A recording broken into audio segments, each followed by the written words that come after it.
Good evening, everyone. I'm Leah Cooper with your JCN News for this Friday, August 16th. It's one thing to contend with no power supply at home, compound that with the reality that there's no compensation. But according to former BEC Chairman Leslie Miller, a number of Airbnb owners have had to reimburse their guests because of the frequent power outages. But that's expected, because people from the United States always have continuous power most of the time, except in hurricane or if there's really bad weather. But they don't expect it in the summer months. And when it happens, they get on their flight and head back where they came from. Then they tell the people stateside who they would have bought it from that they want their refund. And Tourism Minister Dionisio de Aguilar assures that he fully understands the plight of these business owners. I want the Bahamian people to know that we feel their pain. Many cabinet ministers sleeping in darkness as well. So it is an unfortunate situation, and we're trying by hook and by crook to get more generators back online and get more, reduce the amount of load shedding. And is it affecting the tourism sector? If you don't have backup power, you're being affected. So if you're in the business of Airbnb, which we are promoting Bahamians to get into the Airbnb business, to enjoy a piece of this growing tourism pie, yes, you are being affected. And until we get this situation mitigated, hopefully by the end of this week or certainly by the end of the month, we will be unfortunately suffering through this horrendous load shedding. Well, former Tourism Minister Obi Wilshcombe believes if the government wants to encourage more Bahamians to become involved in the industry, the government should try to compensate these homeowners in some way. Well, obviously, the government has to consider how do we assist them and maybe an effort to get generators, because it doesn't help the Bahamas. It hurts the Bahamas. But then you argue, what about Bahamians? Well, I believe it ought to be extended across the board. And so the government has an opportunity now to step in and provide a particular relaxation of some of the taxes that relate to generators, whether it's the tariffs generally or the VAT, something, reduce it to allow for the entrepreneur on the one hand and for Bahamians on the other, because it's a situation that requires us all understanding what we're all going through, and I believe a relief is needed so the government can in fact provide some assistance. Now, this past Wednesday, Prime Minister Dr. Hubert Minnis indicated that work has already begun on a 132 megawatt power plant in New Providence as a part of that long-term solution. In the short term, BPL is currently carrying out a plan to mitigate its shortfall in generation.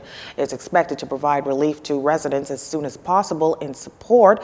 An additional 9 megawatts of power from Agreco units are expected to be returned to service.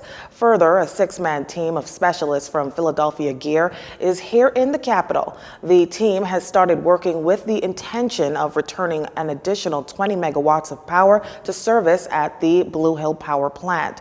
For context, BPL's peak demand is 250 megawatts and is currently experiencing a 40 megawatt shortfall. Finally, what you've been waiting for. Bahamas Power and Light CEO Whitney Hasty and Chairman Donovan Moxey unveiled their long and short-term plan to combat the power outages. At the Rotary Club East meeting at Nassau Yacht Club, they went through the steps they would take to meet the demands of 250 megawatts needed to power the Bahamas. The plan includes works on the Family Island and were some of the ideas presented to the Prime Minister this past Tuesday. They reiterated the problem of an aging generation fleet with parts that are only made by one manufacturer. On top of that, only having a total of 210 megawatts available, creating a 40 megawatt shortfall. Hasty expressed that he sympathized with the public's frustration. The Prime Minister to take the stage as the keynote speaker on the closing night of the Torchbearers Association convention this evening. Prior to that, delegates will hear from young entrepreneur Lincoln Deal, Bain and Grantstown MP Travis Robinson, Youth Sports and Culture Minister Lanisha Roll, and Minister of State for Grand Bahama Kwesi Thompson. Last night, it was Tourism Minister Dionisio de Aguilar, who nowadays doesn't mind being called by nickname 7 Million Man, and that's considering the number of tourists he anticipates the Bahamas will put in this year. So let me make some predictions for 2019. Let me tell you why your future is secured. I predict we can achieve many new records in 2019. Stopover visitor arrivals will achieve a new record in 2019. Cruise passenger arrivals will achieve a new record in 2019. Arrivals into New Providence will achieve a new record in 2019. Arrivals into the Family Islands will achieve a new record in 2019. I predict FNMs, I predict that over 7 million foreign visitors will come to the Bahamas in 2019. Last year saw some 6.6 million visitors to the Bahamas compared to the 6.1 million in 2017. This led to a 16.9% boost in arrivals. According to the minister, this is the time for young Bahamians to take advantage of the business opportunities emanating from this growth. And here is another stat. I'm full of numbers tonight. Over 20,000 cruise passengers visit a destination somewhere in the Bahamas every single day. 20,000 cruise passengers every single day. Say it again, man. Say it again. Of the business opportunities this presents to up-and-coming entrepreneurs. And many of these foreign visitors are just looking for something experiential. So put on your thinking cap and create an opportunity for yourself.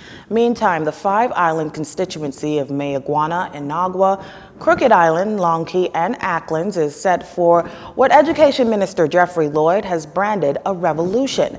Mr. Lloyd acknowledging in his address to torchbearers last evening that MyCal has been at a disadvantage due to challenges in placing teachers, and students suffer as a result.